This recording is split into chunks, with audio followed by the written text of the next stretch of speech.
Bismillahirrahmanirrahim. Assalamu alaikum, dear student. This is Elysium Public School and College, Lodhra. I am Mrs. Shazia Asghar, teaching you the subject of English. Dear class 10th students, it is chapter number 8, lecture number 17. Clean the wound. इससे पहले हमने पढ़ा first aid की अहमियत क्या है, और अब अगर जख्म लग जाए तो सबसे पहले आपने ब्लीडिंग को रोकना है। उसके बाद सेकंड स्टेप पे आपने क्या करना है, आपने जख्म को साफ करना है। Rinse out the wound with clean water, साफ पानी से जख्म को धोए। रिंस आउट, बहुत सारा पानी बहा के किसी चीज को साफ करना। रिंस आउट, अक्सर शैम्पू के ऊपर भी लिखा होता है apply and then rinse out. साफ कीजिए, जख्म को पानी से साफ करें। To clean the area around the wound, जख्म के इर्द गिर्द के हिस्से को साफ करने के लिए use soap and wash cloth, साबुन और धोने वाला कपड़ा इस्तेमाल कीजिए। But soap can irritate the wound, लेकिन साबुन जख्म में जलन या सोजिश पैदा कर सकता है। So try to keep it out of the actual wound, कोशिश करें कि साबुन को असल जख्म से दूर रखिए। इफ डर्ट और डेब्रिस, डर्ट मट्टी, डेब्रिस मट्टी या गंदगी के ज़रात रिमेन्स इन द वाउंड, जख्म में अगर मट्टी या गंदगी के ज़रात रह जाए आफ्टर वॉशिंग, धोने के बाद भी, use tweezer clean with alcohol, alcohol से साफ की गई चिमटियां इस्तेमाल करें तो रिमूव द पार्टिकल, जर्रों को निकालने के लिए।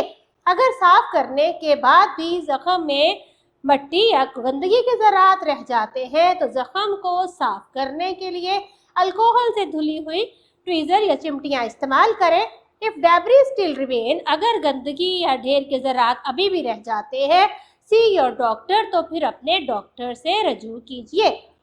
थोरो cleaning the reduce the risk of infection and tetanus, thorough मुकम्मल सफाई रिड्यूस कम कर देती है रिस्क, खतरे को, ऑफ इन्फेक्शन जरासीम जदगी के, एंड टेटनस और तशन्नुज के। जख्म की मुकम्मल सफाई इसको जरासीम जदगी और तशन्नुज के खतरे को कम कर देती है। अप्लाइंग एन एंटीबायोटिक्स, एंटीबायोटिक्स जरासीम कुछ चीज़ का इस्तेमाल करना। After you clean the wound, जख्म को साफ करने के बाद अप्लाई लगाइए अ थिन लेयर, पतली तय, एन एंटीबायोटिक जरासीम कुछ क्रीम और ऑइंटमेंट, जरासीम कुछ क्रीम या मरहम की पतली सी तय लगाइए। To help keep the surface moist, ताकि स्किन की जल सतह को नरम रखा जा सके। जख्म को साफ करने के बाद इसकी सतह को नरम रखने के लिए जरासीम कुछ दवाई या मरहम लगाइए। The products don't make the wound heal faster, ये चीज़ें, ये अद्वियात जख्म को तेज़ी से मुंदमिल नहीं करती, but they can help your bodies natural healing process work fast, लेकिन ये चीज़ें आपके जिस्म की कुदरती जख्म मुंदमिल करने के अमल को बढ़ा देती हैं। ये चीज़ें, ये करीमें या ऑइंटमेंट जख्म को तेज़ी से मुंदमिल नहीं करती, ये करती क्या है, ये आपके जिस्म के कुदरती जख्म को मुंदमिल करने के अमल को तेज़ कर देती हैं। सर्टन इंग्रेडिएंट्स, कुछ अज्जा इन सम ऑइंटमेंट्स, कुछ मरहमों में, कैन कॉज, बायस बन सकते हैं, माइल्ड, हल्की सी रैश, जलन का, इन सम पीपल, कुछ लोगों में। इन मरहमों में कुछ अज्जा कुछ लोगों में हल्की सी जलन का बायस बन सकते हैं। इफ अ रैश अपीयर्स, अगर जलन पैदा हो, स्टॉप यूजिंग द ऑइंटमेंट, तो इस मरहम के इस्तेमाल को बंद कर दीजिए। कवर द वाउंड, जिससे जख्म को ढांपना। Bandages can help keep the wound clean, पट्टियां जख्म को साफ रखने में, and keep the harmful bacteria out, और नुकसानदेह जरासीमों को बाहर रखने में मदद देती हैं। पट्टियां क्या करती हैं, पट्टियां जख्म को साफ रखने और नुकसानदेह जरासीमों को रोकने के लिए इस्तेमाल होती हैं। After the wound has healed enough to make infection unlikely, unlikely इम्कान कम होना, खत्म होना। जब जख्म काफ़ी हद तक मुंदमिल हो चुका हो कि इसमें अब जरासीम जदगी का इम्कान ना रह जाए या कम हो जाए, एक्सपोजर टू द एयर, हवा में खुला छोड़ देना, will speed the wound healing, जख्म के मुंदमिल होने की रफ्तार बढ़ा देगा। पट्टियां जख्म को साफ रखने और जरासीमों को जख्म से दूर रखने में मदद देती हैं। जब जख्म इस कदर मुंदमिल हो जाए कि इसमें जरासीम जदगी का इम्कान ना रह जाए या कम हो जाए तो अब जख्म को हवा में खुला छोड़ना जख्म के मुंदमिल होने की रफ्तार बढ़ा देता है। The next is change the dressing. पट्टी करने के बाद उसको बदलना कब कब है? Change the dressing at least daily. पट्टी को कम से कम रोजाना और या व्हेनेवर जब कभी इट बिकम वेट, गीली हो जाए और डर्टी, गंदी हो जाए तो बदल दीजिए। पट्टी को कम से कम रोजाना या जब ये गंदी और गीली हो जाए तो उसे बदल दीजिए।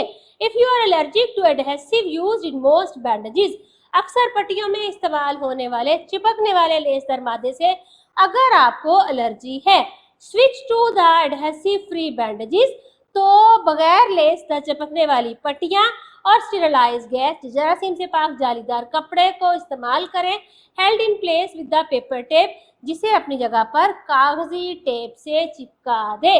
अगर आप अक्सर पट्टियों में इस्तेमाल होने वाले लेसदार मादे से एलर्जिक हैं तो बगैर लेसदार पट्टी या जालीदार जरासीम को जाली को इस्तेमाल करें और इसे अपनी जगह रखने के लिए कागजी टेप इस्तेमाल करें। कास्ट रोल और लूजली अप्लाइड इलास्टिक बैंडेजेस, या फिर जाली का रोल लें या हल्की सी इलास्टिक पट्टी इस्तेमाल करें। These supplies generally are available at pharmacies. ये अशिया अमूमन दवाखानों पर, मेडिकल स्टोर पर मुयस्सर होती हैं। Watch for sign of infection. जरासीम ज़दगी की अलामात पर नजर रखें। See your doctor if the wound is not healing or you notice any redness, increasing pain, drainage, warmth और swelling. अगर आपका जख्म मुंदमिल नहीं हो रहा या आप जख्म में सुर्खी, दर्द का बढ़ना, पीप का बहना, गर्मी या सोजन महसूस करते हैं तो अपने डॉक्टर के पास जाइए। Word meanings dear student, rinse out का मतलब होता है धोना, पानी बहा के धोना। Wash, clean, wash out. Risk noun है खतरा। डेंजर, थ्रेट और पेरिल। मॉइस्ट है गीला या नमदार होना। Soft, wet, dewy, damp. Ingredients अज्जा। कंपोनेंट्स, कंटेंट, कॉन्स्टिट्यूट्स और एलिमेंट्स। माइल्ड हल्की सी, स्लाइट माइनर और सॉफ्ट। रैश सोजिश पैदा करना। इरिटेशन है रिएक्शन है या इचिंग होना। एक्सपोजर खुला छोड़ देना। अनकवर करना, बेरिंग करना, स्ट्रिपिंग करना। एलर्जिक एलर्जी होना। सेंसिटिव टू किसी चीज के लिए सेंसिटिव होना। अफेक्टेड बाय किसी चीज से मुतासिर होना। एडहेसिव चिपकने वाले, ये लेसदार। स्टिकी, ग्लूई, गमी और स्टिकिंग। स्टीराइल जरासीम से पाक। जर्म फ्री, डिसइंफेक्टेड और हाइजीनिक। सप्लाईज अशिया या चीजें। मटेरियल्स, गुड्स और इक्विपमेंट्स। फार्मेसीज दवाखाने। मेडिकल स्टोर्स या ड्रग स्टोर्स, इनको हम कहते हैं pharmacies. This is all about translation of unit number 4. Thank you very much.